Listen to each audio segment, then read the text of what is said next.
जय श्री राधा कृष्ण। आप सभी का आपकी अपने YouTube चैनल MK स्टोरीज में बहुत बहुत स्वागत है। आइए आज आप सब जानेंगे वर्ष 2025 श्रावण का महीना कब शुरू है, कब समाप्त है। श्रावण सोमवार के इस वर्ष कितने व्रत किए जाएंगे, तो जानेंगे श्रावण सोमवार व्रत की विधि के बारे में। आप सभी भक्तों को श्रावण मास की ढेर सारी शुभकामनाएं। आप सभी के जीवन में भगवान शिव जी की कृपा से आप सभी को सभी प्रकार के सुख तथा समृद्धि की प्राप्ति हो।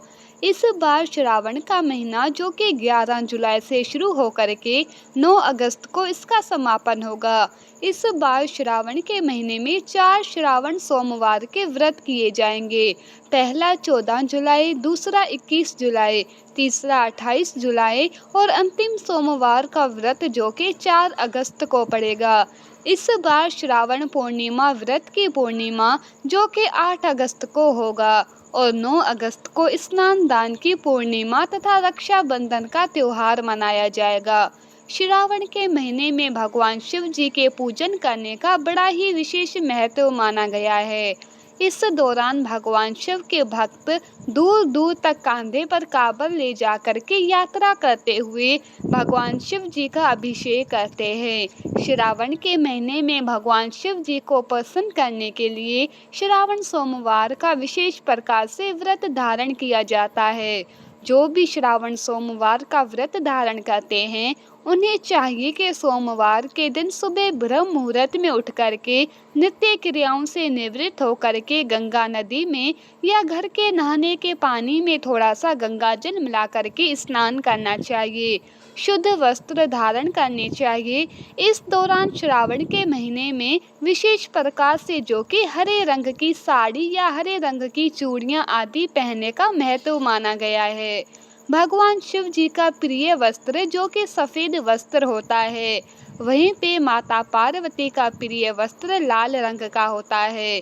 इस दौरान आप हरे रंग का या लाल रंग का वस्त्र धारण करें। पुरुष विशेष प्रकार से सफेद वस्त्र धारण करें। इस दौरान जो कि काले वस्त्र का प्रयोग बिल्कुल भी नहीं करना चाहिए। इस बात का हमेशा ध्यान रखें। भगवान शिव जी का जो कि काले वस्त्र पहन के पूजन नहीं करना चाहिए। महिलाओं को जो कि आप हरे रंग का वस्त्र पहने या फिर लाल रंग का वस्त्र पहने या हल्के गुलाबी रंग का, पीले रंग का वस्त्र पहन करके आप उसके बाद पूर्ण 16 श्रृंगार करके भगवान का पूजन संपन्न करें। इस प्रकार से शुद्ध वस्त्र धारण करके व्रती को व्रत का संकल्प लेना चाहिए। भगवान शिव जी से प्रार्थना करनी चाहिए। आपके मन में जो भी इच्छा हो, जो भी कामना हो, वो भगवान भोलेनाथ से कहनी चाहिए। और भगवान शिव जी का जो कि विशेष प्रकार से सुबह के समय में और शाम के समय में पूजन करना चाहिए। सोमवार के व्रत में खास करके 3 पहर निर्जला व्रत रहना चाहिए। उसके बाद आप एक समय फलाहार ग्रहण कर सकते हैं। इस दौरान भगवान का जो कि पूरे विधि विधान के साथ भगवान शिव जी का पूजन करना चाहिए। साथ ही शिव परिवार का पूजन करना चाहिए। सबसे प्रथम भगवान गणेश जी का पूजन कर लें। उसके बाद नंदी, श्रृंगी, भृंगी, कीर्तमुख, कुबेर, कार्तिकेय का पूजन करें और फिर भगवान शिव तथा माता पार्वती की पूजा करें। आप चाहें तो घर में भी भगवान की फोटो या प्रतिमा रख करके पूजन करें या अंगुष्ठ आकार का जो कि पार्थिव शिवलिंग हो उसका पूजन करें या फिर भगवान शिव जी के मंदिरों में जाकर के पूजन करें, तो इसका कई गुना विशेष महत्व बढ़ जाता है। आप जहाँ भी पूजन करें वहाँ पे एक शुद्ध आसन लगा के पूर्व या उत्तर दिशा की ओर मुख करके बैठें। एक दीप प्रज्वलित करें, तिलक धारण करें और सबसे पहले भगवान गणेश जी का पूजन कर लें। इसके बाद नंदी, श्रृंगी, भृंगी, कीर्तमुख, कुबेर, कार्तिकेय का पूजन करके उसके बाद भगवान शिव और माता पार्वती का पूजन करें। इस दौरान भगवान शिव जी का सबसे प्रथम जो कि जल से अभिषेक करें।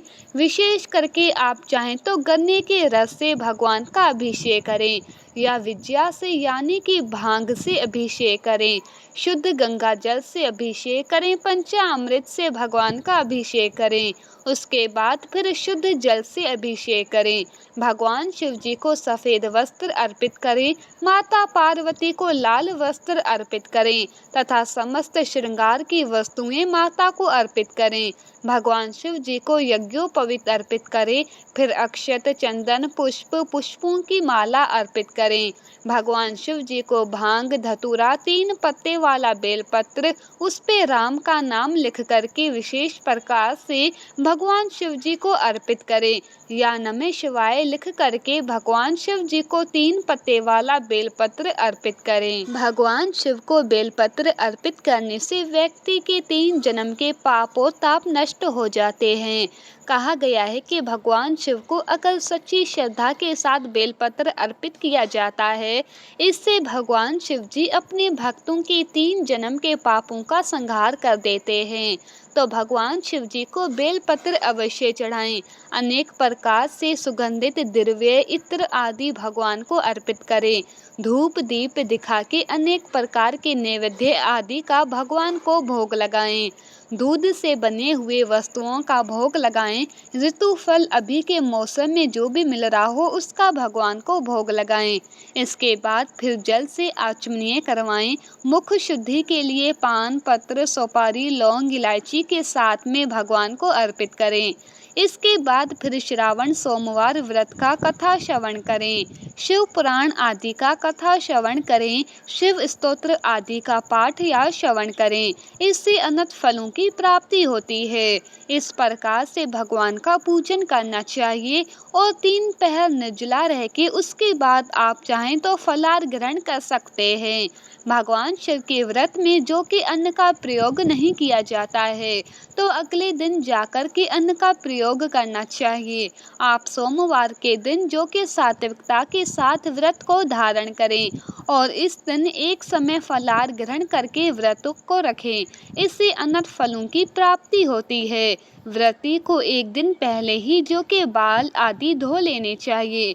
बाल, दाढ़ी, नाखून जो भी काटना हो वो एक दिन पहले ही काट लें। सोमवार के दिन बाल बिल्कुल भी स्त्रियां ना धोएं, इस बात का ध्यान रखें।